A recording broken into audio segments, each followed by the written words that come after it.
Hi everyone. నేనెప్పుడో ఒక బుక్‌లో చదివాను. స్వింగ్ ట్రేడింగ్ అనేది ఫిషింగ్ లాంటిది. మీ దగ్గర ఒక పెద్ద గ్యాలం ఉంది. ఆ గ్యాలంతో మీరు ఒక్క చేపను మాత్రమే పట్టుకోగలరు.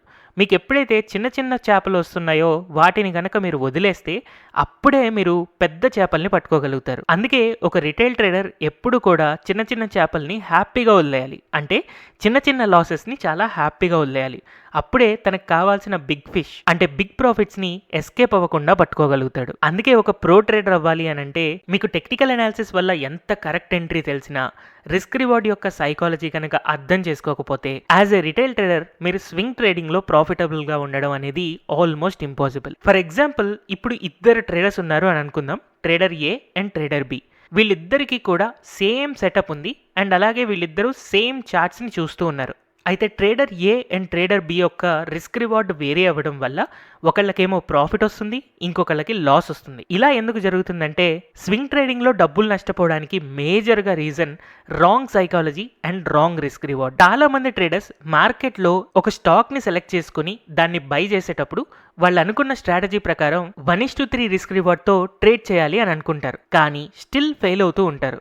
ఎందుకు ఇలా జరుగుతుంది అని అంటే ఫర్ ఎగ్జాంపుల్ ట్రేడర్ ఏ ఒక స్టాక్ని 100 రూపీస్ దగ్గర బై చేశారు. తను 1:3 రిస్క్ రివార్డ్ ప్రకారం 5 rupees stop loss and 15 rupees profit అనుకున్నారు. కాబట్టి తన స్టాప్ లాస్ 95 రూపీస్ దగ్గర ఉంటుంది, టార్గెట్ 115 రూపీస్ దగ్గర ఉంటుంది. పేపర్లో ఇది చూడడానికి అంతా పర్ఫెక్ట్గానే కనిపిస్తుంది, కానీ రియల్ టైం మార్కెట్లో ఎప్పుడైతే తను స్వింగ్ ట్రేడింగ్లో ఒక స్టాక్ని కొన్న తర్వాత ఒక 5 డేస్ తర్వాత ప్రైస్ 104 గనక వస్తే మేబీ ఆల్రెడీ నాకు ఒక 4 రూపీస్ ప్రాఫిట్ వచ్చింది కదా, ప్రాఫిట్ బుక్ చేసేద్దామా, లేదా మార్కెట్లో నెగిటివ్ న్యూస్ వచ్చేలాగా ఉంది, ఇక్కడ నుంచి పడిపోతే ఈ 4 రూపీస్ ప్రాఫిట్ కూడా మిగలదు, ఎందుకైనా మంచిది మనం ప్రాఫిట్ బుక్ చేసేద్దాం, ఇలా ఆలోచిస్తూ ఉంటారు. అండ్ అలాగే ఎప్పుడైనా ప్రైస్ ఒక 3 or 4 రూపీస్ పడిపోయి 97 రూపీస్కి వచ్చింది అని అనుకోండి. యాక్చువల్గా తన స్టాప్ లాస్ 95 ఉన్నా ఆల్రెడీ మార్కెట్ చాలా ఫాస్ట్గా పడిపోతుంది, స్టాప్ లాస్ హిట్ అయ్యేలాగా ఉంది, ఎందుకైనా మంచిది 97లో ఎగ్జిట్ అయిపోదాం. అప్పుడు నేను జస్ట్ 3 రూపీసే నష్టపోతాను, కానీ నా స్టాప్ లాస్ గనక హిట్ అయితే 5 రూపీస్ నష్టపోతాను కదా, ఇలా ఆలోచించి 3 రూపీస్ లాస్తో బయటకు వస్తారు.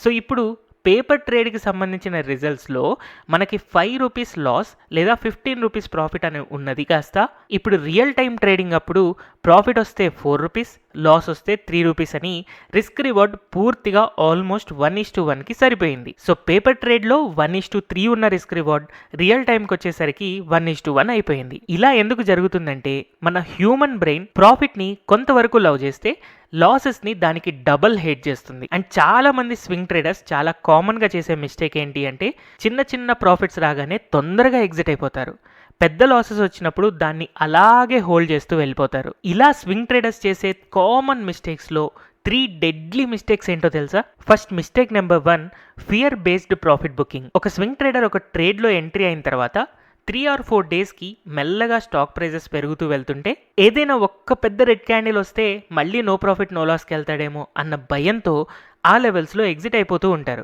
దీనివల్ల అతనికి చాలా చాలా చిన్న ప్రాఫిట్ వస్తుంది. కానీ రియాలిటీలో ఇలాంటి స్లో మూమెంట్స్ అప్పుడే ఇన్స్టిట్యూషన్స్ ఎంటర్ అవుతూ ఉంటాయి, మొమెంటం అప్పుడే పికప్ అవడం స్టార్ట్ అవుతూ ఉంటుంది, ట్రెండ్ కంటిన్యూషన్ కరెక్ట్గా జరుగుతుంది. కానీ అదే ప్లేస్లో రిటైల్ ట్రేడర్స్ ఎగ్జిట్ అయిపోతూ ఉంటారు, స్మార్ట్ మనీ ట్రేడర్స్ ఎంటర్ అవుతూ ఉంటారు. Next mistake 2, hope based stop loss holding. అంటే ఒక ట్రేడర్ మార్కెట్లో ఎంట్రీ అయిన తర్వాత తన స్టాప్ లాస్ హిట్ అవుతుంది, కానీ ఇంకొక క్యాండిల్ చూద్దాం, ఒక్కరోజు వెయిట్ చేద్దాం, మేబీ లాస్ తగ్గుతుందేమో అని చెప్పి వెయిట్ చేస్తూ ఉంటారు. కానీ ఆ లాస్ అనేది పెరుగుతూనే వెళ్తుంది. దానివల్ల 2 లేదా 3 సార్లు కష్టపడి సంపాదించిన డబ్బులు కేవలం ఒక్క ట్రేడ్లోనే మొత్తం నష్టపోతారు. అప్పుడు పూర్తిగా వాళ్ళ రిస్క్ రివార్డ్ యొక్క స్ట్రక్చర్ అనేది కొలాప్స్ అయిపోతుంది. అందుకనే మన స్టాప్ లాస్ ఎప్పుడైతే హిట్ అవుతుందో అప్పుడు చాలా హానెస్ట్గా అందులో నుంచి ఎగ్జిట్ అయిపోవాలి. Next mistake number 3, risk reward యొక్క రూల్స్ని ఒక్కొక్క ట్రేడ్కి ఒక్కొక్కలాగా పెట్టుకుంటూ ఉంటారు. యాక్చువల్గా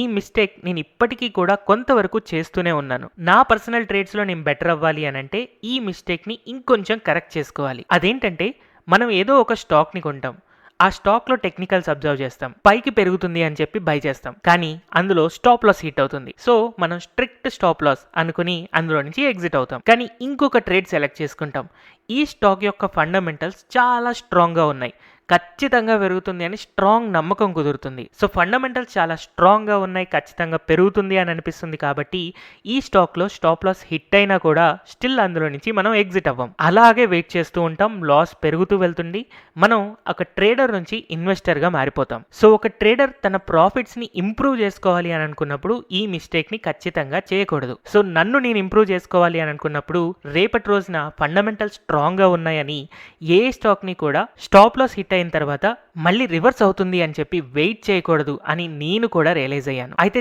లక్కీగా నేను దీని తర్వాత మేజర్ మిస్టేక్ చేయట్లేదు. యాక్చువల్గా ఒక స్టాక్లో స్టాప్ లాస్ హిట్ అయినా అక్కడ ఎగ్జిట్ అవ్వకుండా అలా లాస్ పెరుగుతూ ఉంటే ఇమ్మీడియట్గా చాలా మంది ట్రేడర్స్ ఏం చేస్తారో తెలుసా, రివెంజ్ ట్రేడింగ్ స్టార్ట్ చేస్తారు. కొన్నిసార్లు బయట నుంచి అప్పు తీసుకొచ్చి ట్రేడింగ్ చేస్తూ ఉంటారు, లేదా లివరేజ్ ట్రేడింగ్ చేస్తూ ఉంటారు. అండ్ దీనివల్ల వాళ్ళ యొక్క రిస్క్ రివార్డ్ యొక్క రూల్స్ అన్నీ కూడా మాయమైపోతాయి. ఎప్పుడైతే ఈ రివెంజ్ ట్రేడింగ్ స్టార్ట్ అయిందో అక్కడి నుంచి ఒక ట్రేడర్ గ్యాంబ్లర్గా మారిపోతారు. ఒక రిస్క్ రివార్డ్ కన్సిస్టెన్సీ అనేది ఉండదు, ఒక ప్రాపర్ సిస్టమ్ ఉండదు. కంప్లీట్గా తన డబ్బులు కోల్పోవడానికి తన పాత్వేని చాలా బాగా రెడీ చేసుకుంటూ ఉంటారు. సో ఇలాంటి మిస్టేక్స్ చేయకుండా స్వింగ్ ట్రేడింగ్లో ఒక ప్రో ట్రేడర్లా ఆలోచించాలి అని అనుకుంటే మన మైండ్ సెట్ ఎలా ఉండాలి అని అంటే, ఇది నా జస్ట్ వన్ ట్రేడ్ మాత్రమే, పూర్తిగా నా సెల్ఫ్ వర్తేం కాదు. అంటే ఒక ట్రేడ్లో గనక నేను నష్టపోతే పూర్తిగా నష్టపోయినట్టు కాదు. జనరల్గా మనం ఒక బిజినెస్ పెడితే అప్పుడప్పుడు చిన్న చిన్న లాసెస్ వస్తాయి కదా, ఆ లాసెస్ని నార్మలే అని చెప్పి అర్థం చేసుకున్నప్పుడు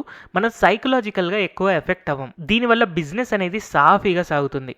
అలాగే మనం ఎప్పుడైతే ట్రేడింగ్ చేస్తున్నామో లాసెస్ వచ్చినప్పుడు అవి ఒక బిజినెస్ ఎక్స్పెన్స్ లాగా అనుకోవాలి. ఆ లాస్ అనేది మన రిస్క్ రివార్డ్ని కంప్లీట్గా డిస్టర్బ్ చేయకుండా చూసుకోవాలి. మార్కెట్లో ఒక ప్రో ట్రేడర్ యొక్క సింపుల్ రూల్స్ ఎలా ఉంటాయంటే, ఒక ట్రేడ్ చేసినప్పుడు మాక్సిమం ఆ ట్రేడ్లో తన రిస్క్ అనేది కేవలం 1% ఆఫ్ ది క్యాపిటల్ వరకే ప్లాన్ చేసుకుంటారు. అండ్ ఒకవేళ రివార్డ్ వచ్చినా కూడా మినిమం 2.5 to 3% రివార్డ్ రావాలి అని అనుకుంటారు. ఒకవేళ దీన్ని ఫాలో అవుతుంటే ఎవరికైనా వాళ్ళ సక్సెస్ రేట్ కేవలం 40% ఉన్నా కూడా సరిపోతుంది. ఇవి చాలా సింపుల్ రూల్స్. ఇక్కడ ట్రేడర్ యొక్క మైండ్ కాదు, మ్యాథ్స్ వర్కౌట్ అవుతుంది. ఫైనల్ గా మీరు తెలుసుకోవాల్సింది ఏంటంటే, మార్కెట్ మీ స్ట్రాటజీని కాదు, మీ పేషెన్సీని టెస్ట్ చేస్తుంది. మీకు టెక్నికల్ అనాలిసిస్ వల్ల ఎంత కరెక్ట్ ఎంట్రీ తెలిసినా రిస్క్ రివార్డ్ యొక్క సైకాలజీ కనుక అర్థం చేసుకోకపోతే యాజ్ ఎ రిటైల్ ట్రేడర్ మీరు స్వింగ్ ట్రేడింగ్ లో ప్రాఫిటబుల్ గా ఉండడం అనేది ఆల్మోస్ట్ ఇంపాసిబుల్. ఈ విషయం మీకు ఈ వీడియో నుంచి క్లియర్ గా అర్థమైంది అని అనుకుంటున్నాను. అయితే మీరు ఎక్కువగా ఏ మిస్టేక్ చేస్తూ ఉంటారు? తొందరగా ప్రాఫిట్ బుకింగ్ చేసుకుంటున్నారా,